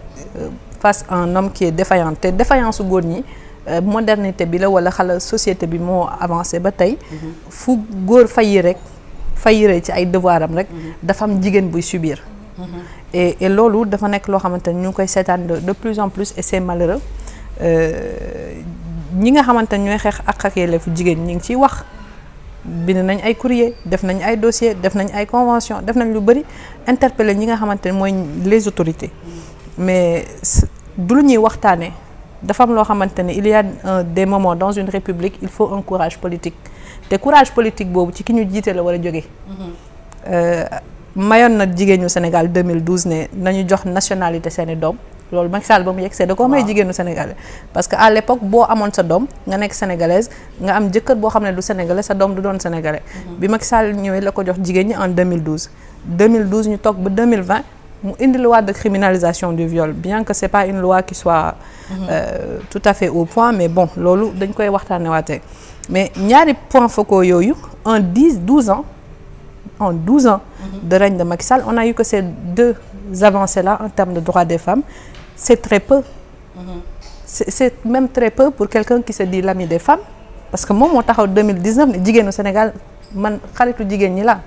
Donc, il faut un courage politique pour wax ñu est-ce qu'on demeure dans la puissance paternelle jigéenu Sénégal yi du ñu am cër ci seeni doom du ñu am droit ci seeni doom wala duñ ko def parce que li nga xamante ne mooy courrier yi ñu def études yu ñu def juristes yu jigéen ñi wax nañu ba sonn donc là c'est plus une question juridique c'est plus une question sociale c'est une question d'un courage politique et courage politique parfois il y en a parfois il y en passe parfois ça dépend des circonstances loolu aussi ci ñi ñuy jiite la te ñun tamit comme dañuy falaate bu ñuy fal it nañ xam ñi ñuy fal parce que ñi ñuy fal aussi ñooñu la ñu war a dooleel ñooñu ñoo war a dooleel jigéen ñi ndax fii ku fi falu jigéen ñi la fal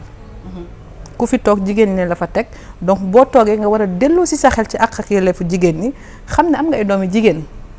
xam nga ne am na ay rakk yu jigéen donc le destin des générations futures à venir il faut que ñu am des hommes politiques yoo xam ne dañuy am courage mais malheureusement ce qui se passe actuellement on voit que voilà en termes de droits des femmes ñu bëri jëluñu seen responsabilité. mais man li ma jaaxal Gabrielle mooy souvent boo waxee waxu droit de la femme autorité parentale rek dañuy indi aspect religieux bi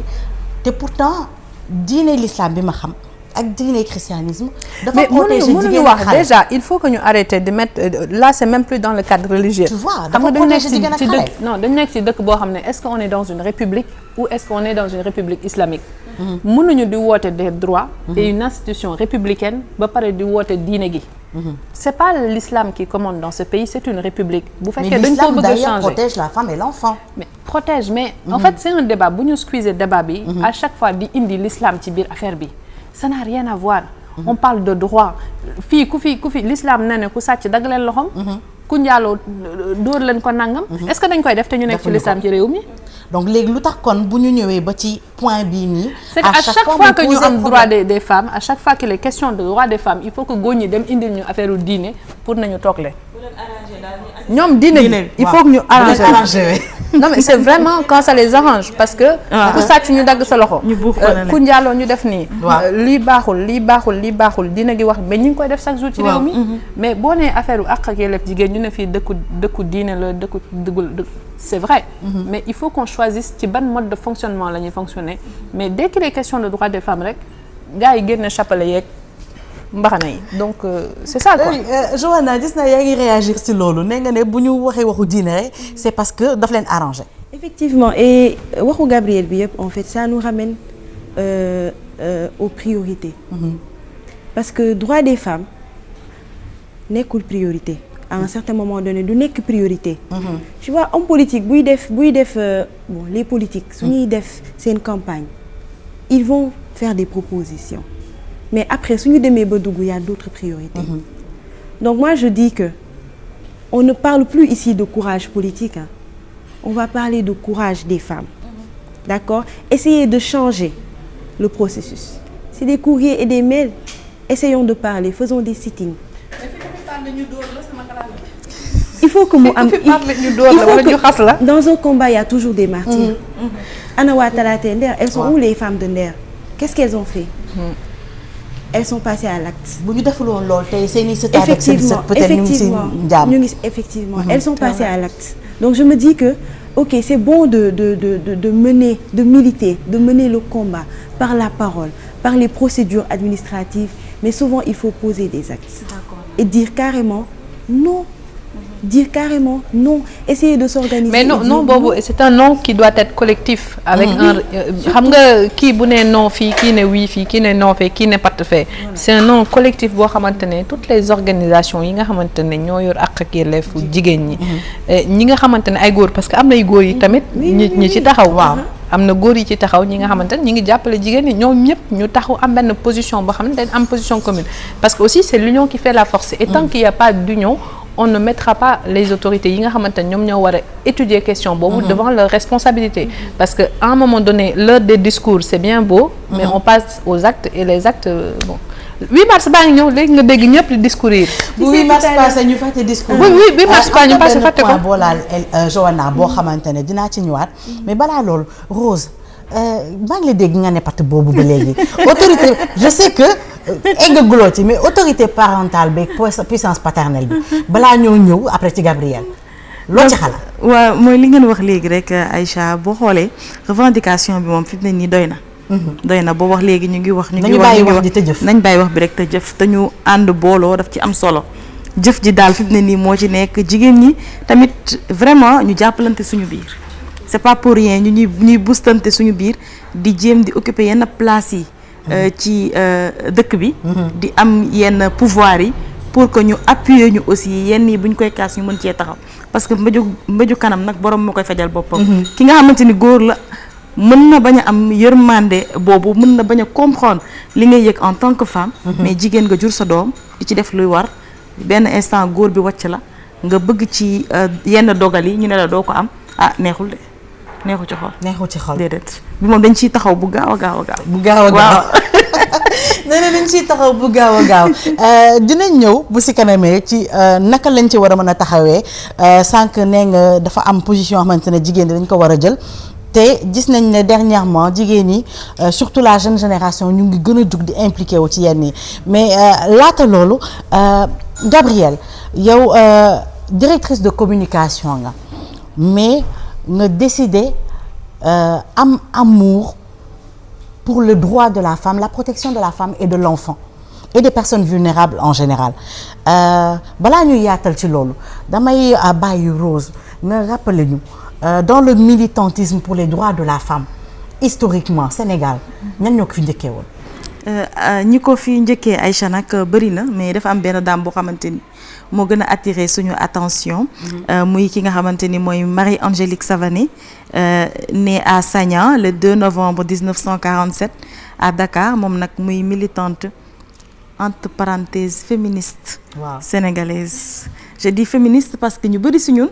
des fois ñoo leen koy taxé. mais ñoom sax duñ ko teg seen bopp. mais soo xoolee ci xeex bi ñuy xeex taxawaay bi ñuy am di oser di laal yenn point yu sensible yi buñ leen waxul féministe ñu ne activiste lañ. waaw des fois ñun ñoo leen koy jiñ nag ñoom duñ ko jiñ seen bopp xam naa si kanam dinañ ñëw ci loolu. Sénégal léegi jigéen boo kiiwee buñ la bëggee xas wala kii rek dañ lay naan féministe la dañ ko jox benn connotation péjorative boo xamante ne dafa xaw doy wax quand même. ba tey Aïcha boo xoolee kii di Marie-Angélique Savané c'est en 1984 la daal di créer premier mouvement féministe fii ci Sénégal mu dippee ko yeewi donc mu nekk mouvement boo xamante ni bi mu ñëwee coow li bëri na ni ma ko waxee sànq rek ci njotteel bi dañuy nekk ay jigéen yoo xamante ni nag elles sont engagées pour di xeex ak yelleefu jigéen waaye di laal point yu sensible ci société bi nga xamante ni la ñu nekk ndax dañu jàpp ni rek lépp jigéen waru koo wax waaye lépp jigéen waru koo def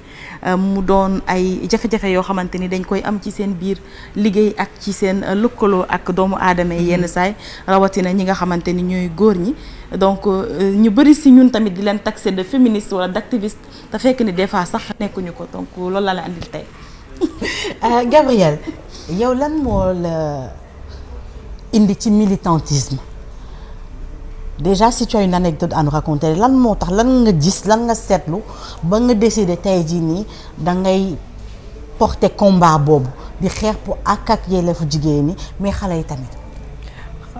xam nga man déjà Marie-Angélique Savané li mu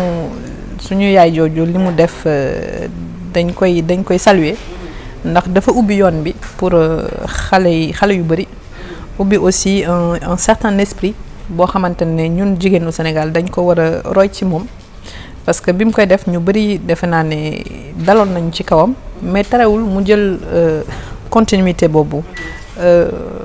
man je ne suis pas quelqu'un boo xamante ne je suis issue du milieu associatif bi ma jógee fii dem tukki bitim réew fa laa nekk di jàng di liggéey sama liggéey ñibbi si Sénégal bi ma ñibbisee Sénégal y a à peine 2 ans dama ñibbi si Sénégal tombé ci coow lu rëy mais vraiment coow lu rëy biir Sénégal muy affaire Ousmane Sonko Adji Sarr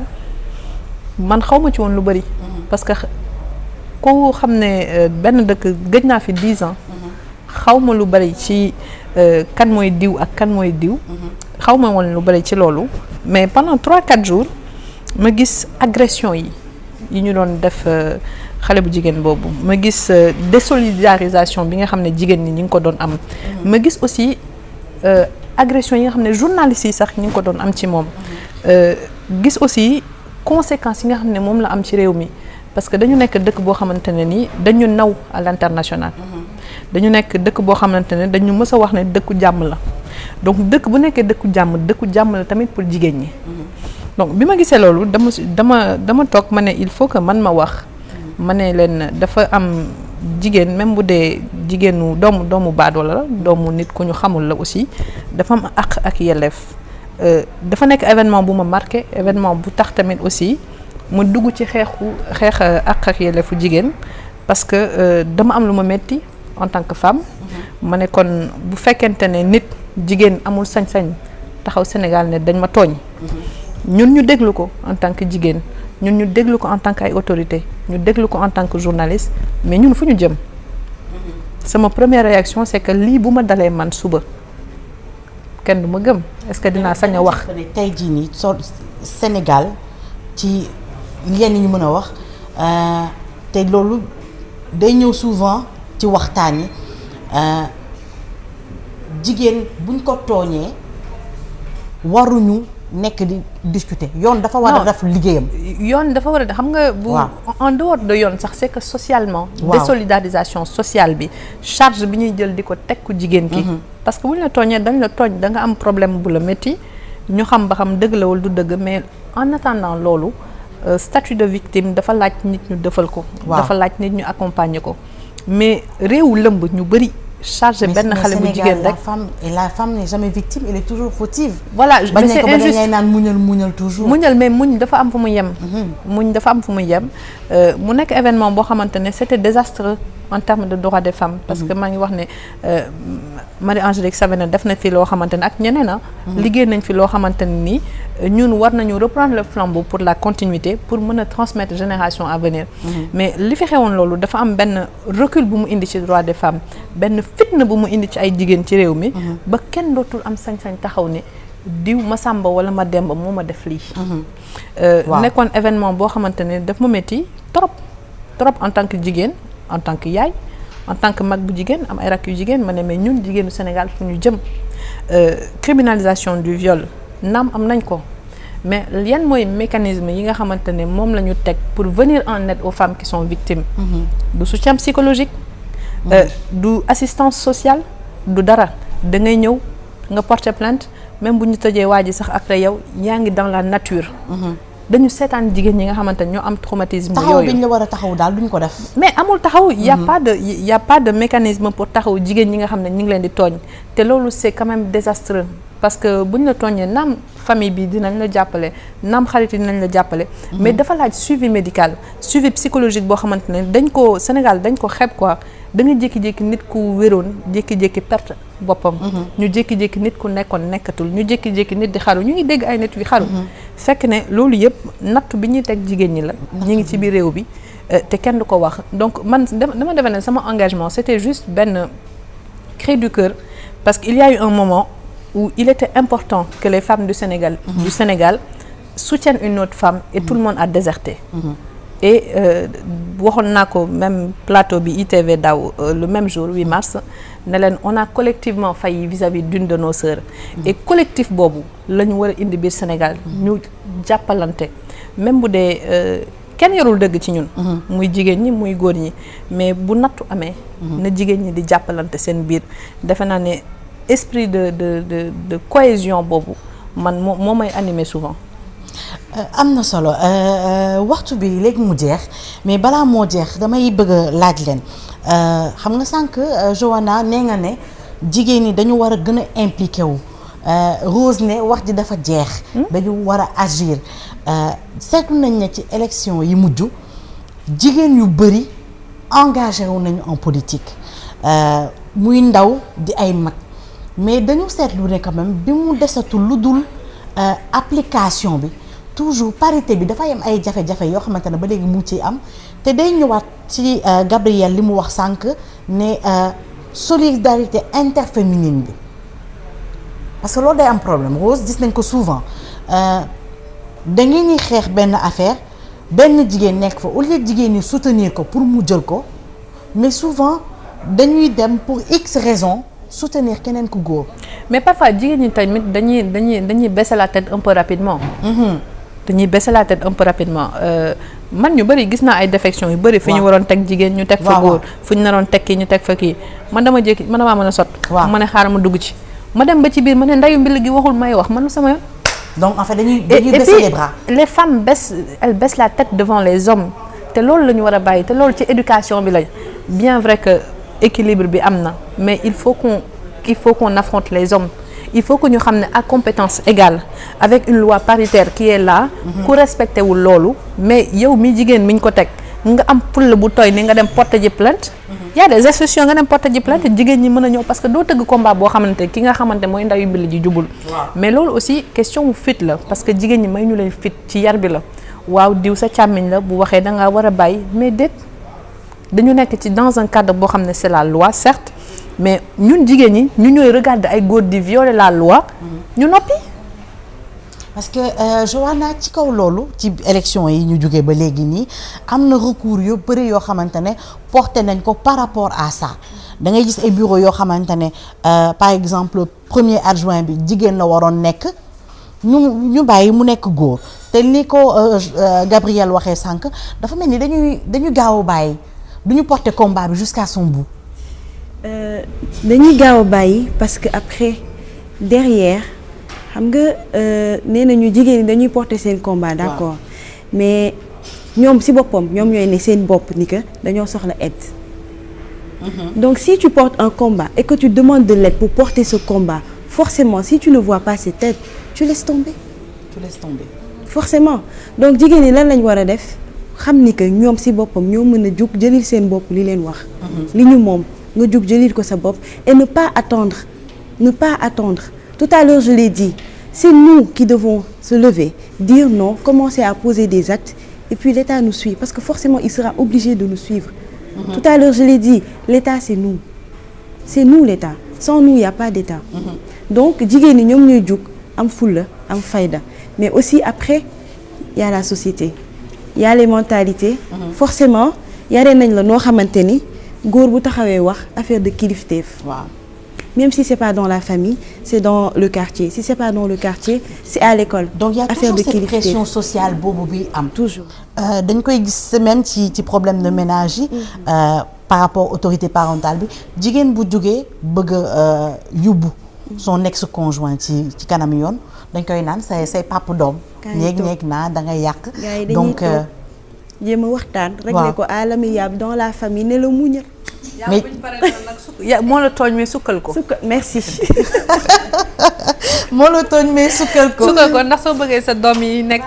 barkeel da ngay sukkal sa jëkkër yooyu la ñu may de c'est vraiment ça loolu noonu man je pense vraiment que et c'est un cri de cœur franchement je le dis aujourd'hui haut et fort je pense que considération yooyu noonu ñooy retarder suñu avancement en termes de droits des femmes au Sénégal et aussi en Afrique je pense que considération yooyu noonu ñoo ñuy retarder et vraiment ok il y a les religions il y a la société il y a les traditions mais on devrait pouvoir faire la part des choses xam ni que le monde a évolué doo leen bàyyi jigéen ñu dem école nekk ay docteurs ay professeurs et puis après doo leen jox li leen war en fait ci dëkk bi donc je pense qu'il faut revoir ces considérations là kon est-ce que ci côté boobu noonu am na ci yenn aspects yi waratuñu wax homme wala femme góor wala jigéen mais c'est le citoyen tout simplement c'est le citoyen tout simplement il faudrait pas qu'il y ait différenciation ou discrimination plus maintenant parce que c'est révolu c'est voilà am na benn aspect bu mujj boo xamante ne dafa ma xëcc sànq ma fàttale ko laaj tey jii jigéen bi nga xamante ne mu ngi liggéey au Sénégal di cotiser pour retraite am bu yàlla defoon tey jii mu gaañu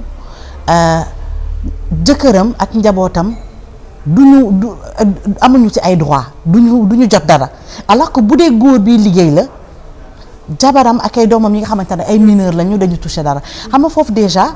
en tant que citoyen am na déséquilibre bu am foofu. Effectivement, je suis parfaitement d'accord. Il y a des équilibres. Il y a toujours des équilibres entre l'homme et la femme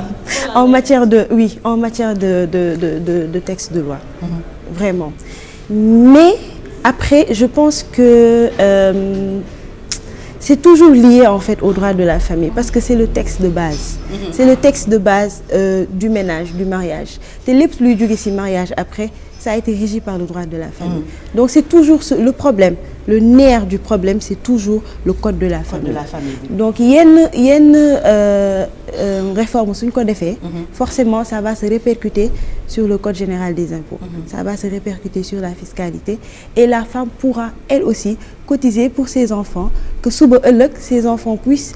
hériter de ces cotisations-là, qu'elle puisse prendre en charge ses enfants, parce que tamit, ok,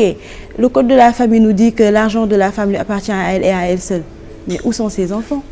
Où sont ses enfants? D'accord, les charges du ménage doivent être supportées par le mari, ok, et c'est pour ça en fait que le mari, qu'il est permis au mari de cotiser pour les enfants, c'est-à-dire il y a réduction d'impôts pour le salaire du mari et non pour celui de la femme. En tout cas li ci leerte woo mooy ne li ñu war a taxaw gën ci def ay gëstu gën ci waxtaan mais sukkandiku tamit ci li nga xamante ne ni ko Gabrielle waxee mooy suñuy réalité sociale bëri na émission bi macha allah am neex na loolu parce que yu bëri génn na fi yu bëri jukki nañ ko fi balaa ñuy tàggoo dama leen di bàyyi ku ci nekk nga lancer ce message aux femmes. jigéen yi nga xamante ne ñooy jigéenu Sénégal jigéenu àdduna mais particulièrement jeune génération bi parce que bu ñu bëggee changer mentalité yi tamit foog ñu commencer ko ci ndaw. Moi le message que je veux lancer c'est un message d'encouragement. Vraiment je veux dire à mes sœurs, à mes tantes, à mes mamans que il est temps de se lever et de prendre ce qui est à nous. C'est pas vraiment, je n'incite pas à la révolte. Non. Mais li ma bëgg a wax mooy nit soo bëggee dara da ngay def dara nañu bàyyi bëgg facilité. suñu waree jàng comme que jàng moo ñuy may ñu yegg ci yenn position yi nañu jàng ba won leen carrément ni que li ngeen mën nañ ko. suñu demee am benn position être dans les instances de décision et là on pourra taper sur la table et dire que ouais maintenant c'est comme ça que ça doit se passer et c'est comme ça que ça doit se passer man li may ñaax mes sœurs surtout mes petites sœurs yi ñëw c'est vraiment de respecter seen jàng mais aussi d'oser prendre des initiatives aussi et d'être solidaire parce que c'est toujours dans la solidarité qu'on peut aller loin et qu'on pourra soulever les montagnes ensemble. La solidarité interféminine merci beaucoup Joanna. Gabrielle nekk na point boo xamante ne daf la ñor da nga ciy insister souvent lan mooy tey jii sa message envers jigéen ñi. ñu booloo li ñuy wax sànq ba tey mooy un esprit en tout cas Sénégal li nga xamante ne mooy ñi nga xamante ne ñoo nekk ci institution yi jigéen ñi nga xamante ne ñoo nekk ci association yi. ñu am benn vent de sororité boo xamante ne war na génn Sénégal. jigéen ñi jàppalante seen biir parce que. tant que loolu te bàyyi wujjee seen biir. jëkkër amul ba ñuy wujje sax. waaw jëkkër daa manqué di. ñun jëkkër daa manqué ñuy wujjee sincèrement nañ bàyyi yooyu waa ngeli non pour devenir un peu plus sérieuse quand même ñu am benn esprit d'équipe parce que xam nga li ñuy xeex nii du pour ñun ñun tey ñi ngi njëriñu li nga xamante ne mooy la suñu yaay yi xeexoon li ñuy xeex pour suñu ay doom yi di ñëw la ñu xam ne kenn ci ñun li muy xeex nii du ci am lenn la ñuy am mooy demain ñu am sérénité bi nga xamante ne mooy suñu ay doom dinañu màgg ci ay conditions yoo xamante ne dina meilleur que conditions yi nga xamante moom la ñu am ñun en termes d'évolution di invité tamit ñi nga xamante ne ñoo ñu jiite ci diine gi ci aada gi ci institution yi ñu waxtaan ñoom it ñu jiite parce que boo jiitee nit ñi ci diine nga jiite nit ñi ci réew dafa am yenn position xam nga boo demee bi ñu demee France daaw Emmanuel Macron dafa ñëw def un quinquennat sous le thème des droits des femmes. Pendant 5 ans il a posé des actes yoo xam ne dafa jiital jigéen ñi Joe Biden bi mu ñëwee ak Kamala Harris daf ko teg donc dafa am benn rythme boo xamante ne buñ ko amee ci dëkk rek ñi ko jiite ñoo ko war a tege te ñu jiite il est temps ñu bàyyi coow seen biir ak ay góor tey góor a ngi kii a ngi xeex ak diw kii a ngi xuloog diw kii a ngi ŋaayoog diw dafa am benn dynamique féminine boo xam ne bu amee rek ñi ñu jiite ci institution yi ak ci diine gi ñoom ñoo ko war a def te defe naa ne war nañ ko mën a def parce que Sénégal dafa nekk dëkk boo xam ne dañu respecté à l'international et il est temps que ñu am dynamisme boobu pour aussi le bien-être du Sénégal parce que tamit dëkk bi mënuñu koo avancer loo te jigéen ñi bokk na ci lu ñu mënti def it bu ñu bàyyee jigéen ñi ginnaaw leurs efforts seront nuls. Donc l'émergence du Sénégal, puisqu'on parle d'émergence et pas d'évolution, l'émergence ne se fera pas sans les femmes. Et les femmes, c'est créer une dynamique publique, dynamique politique, mais aussi dynamique sociale. Boo xamante ne dañuy mettre ay jigéen en avant. Boo xoolee pendant les 15 dernières années am na pays yoo xam ne ils ont fait de la politique de discrimination positive à l'égard des femmes. Góor ak jigéen ñu tolloo compétence ku jigéen ki la ñuy jël parce que dañu bëgg a jël ay jigéen teg leen ci ay postes de responsabilité pour ñu am nu ñu def donc politique yooyu wax dëgg yàlla ñu waxtaanee ko di la gërëm Aïcha di gërëm Rose di leen wax ne jërë ngeen jëf ci invitation bi am yaakaar ne lépp lu ñu fi waxtaanee nit ñi dinañu mën a xam ne pour defar la rek et puis espérer ne mois de mars bi xëy na dinañu dégg même bu ñu nduroowulewut tamit xëy na dañu dégg Gabrielle fallait que mu sànni xeer nee na même bu ñu nuróolewul. Non mais moi je trouve ça pitoyable sincèrement c'est vraiment on n'a jamais vu une régression des femmes que fii kenn rafle wu fi di jël ay yére di ko jox nit ma ne ñun dañoo rafle man je pense que c'est une insulte aux femmes que nous sommes parce que ñun duñu jàng 5 ans 7 ans après l'université on a des politiques publiques yi ñëw di ñu jox ay yére ñi nduróole loolu yabaate la tu vois ce que je veux dire ñu nekk ci institution yi jiite ñu gënuñ ñoo jàng gënuñ ñoo bokk ci réew mi donc il y a un moment faut qu'on se respecte et qu'on ait un discours de se dire qu'est-ce qu'on veut et où on va c'est pas rek am benn vax ak benn 25 000 et puis nga ñëw tàccu et puis c'est tout donc ça a pas de sens quoi. comme ni ñu ko defee tey rek ci plateau bi dalal Joanna dalal la toog ak Rose waxtaanee li nga xamante ne muy ay points yoo xamante ne yu am solo la ginnaaw nag li duuf ci nag bi xajul ci cin bi noonu lañ koy waxee li duuf ci nag bi xajul ci cin bi Rose dama lay bàyyi nga lancer ce message tamit à la jeune génération. ñu tàggatoo. merci beaucoup Aïcha message bi ma bëgg a lancer bépp jigéen rawatina bi yeewoo fii ci Sénégal. moo ñu xoolaat bu baax suñu toogaay ñu defaraat suñu image dafa jot jigéen bañati nangu ñu koy utiliser. ci ay mouvement politique jox la yére jox la t-shirt ngay tàccu waaye it dafa rafetul ñuy gis jigéen ci ay débat yoo xamante ni ñu leen di invité ci ay chaîne buñ demee di fa nekk di xastante di xaayiwante seen sutura dafa rafetatul tamit jigéen yi nga xamante ni ñooy jeunes filles yi nekk ci réseaux sociaux yi di créer ay groupes yoo xamante ni yàqante der ak sulliwante ay mbóot lañ fa nekkee dafa jot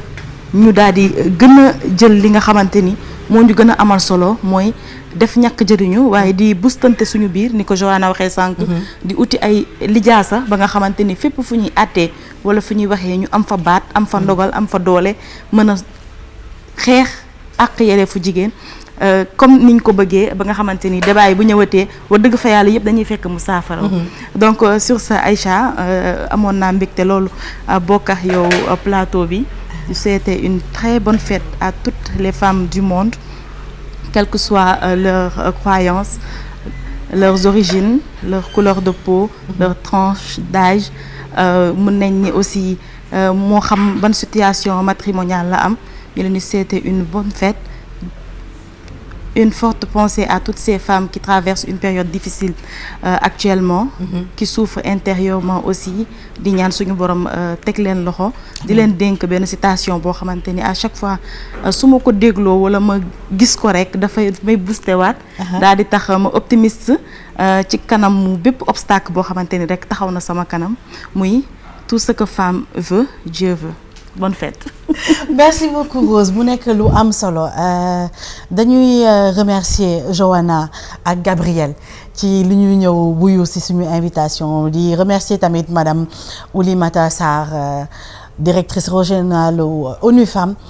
ci entretien bi nga xamante ne jagleel nañ ñu ko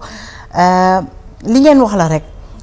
jigéen lu mu dugalul loxoom du gaaw a sotti te nag dañuy fàtte benn aspect mooy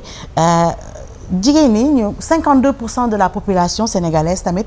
jigéen ñi la donc lu ñu songandoo rek war nañ ko mën a daanandoo. n'est pas femme qui veut. N'est-ce pas donc journée de la femme il faut que ñu comprendre que ne ni ko Gabriel di waxee du xumbaay du mbumbaay mais taxaw seetlu war a doon xool la nga xamante ne ñoo ngi ko doon liggéey lan la jur. tey jii lan moo ci des ak lan lañ ci war a mottali mu nekk lu am solo loo xamante ne c'est important que ñun ñëpp ku ci nekk jigéen ñi mais tamit mais suñu góor yi nga xamante ne ñu ngi ciy ànd ak ñun dañ koy jël porter ko comme ni ko Gabriel waxee pour les générations à venir ñun li ñuy am tey dañ ñu ko liggéeyaloon tey li ñuy xeex tey li ñuy liggéey tey pour génération à venir yi la et loolu c'est sur tous les plans dañuy remercier tamit suñu partenaire l'hôtel Fleur de Lys mi nga xamante ne moo ñu dalal tey ci cadre bu yanj bi macha allah di leen gërëm ci seen collaboration ñuy remercier équipe technique bi ñu àndaloon ñëpp ak suñuy invité régie bi réalisation beeg ñëpp waaye tamit dañuy souhaiter une excellente fête de la femme à toutes les femmes du groupe E-Média Invest ITV iRadio di ko souhaiter toutes les femmes des médias mais di ko souhaiter toutes les femmes du Sénégal et de l'Afrique et du monde en général jërë ngeen jëf excellente journée des droits de la femme. Or daal mooy sargal jigéen te di ko bégloo te Orange Money moo koy maye jusqu'au 30 mars. Privilégiez votre calpe Orange Money pour toutes vos transactions à partir de 10 000 francs CFA et tentez de gagner chaque semaine des bijoux en or. Orange Money rek weesu na calpe. Orange. sama lingeer yi jigéen ñu jàmbaar yi na ngeen def pare ngeen pour topp ma ci bésu jigéen bu xarañ. Je vais vous montrer comment je gère ma vie professionnelle et personnelle en toute efficacité. sama lingeer yi li may njëkk def balaa dara mooy xool sama compte Orange Money. Vous savez, je fais pratiquement tout avec. Tiens, xaaral sax ma ñëw recharger ko. journée tey bii daal dara du yomb. moo woyofal. Pour moi, l'efficacité, c'est primordial. sama gars yi na ngeen def fay payoor yi nag jot na benn simple opération ak Orange Money. waa lii am na lu ko gën a noppale. laf cat ci man. sama client ba ca France yi mu ne ci man de. ak bëgg samay confiture bisaab.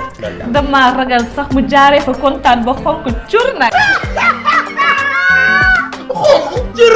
ak di daw rek. xam nga rek gérer business na mu méttee dëgg la ay sama crédit jeex na ma ñëw léegi recharger ko taf taf. ak Orange Money léppay gaaw te wóor sama jigéenu jàmbaar yi calpe Orange Money mooy calpe bi gën te wóor. Ma journée avec vous s'arrête là. Je vous dis à très vite. Mouah.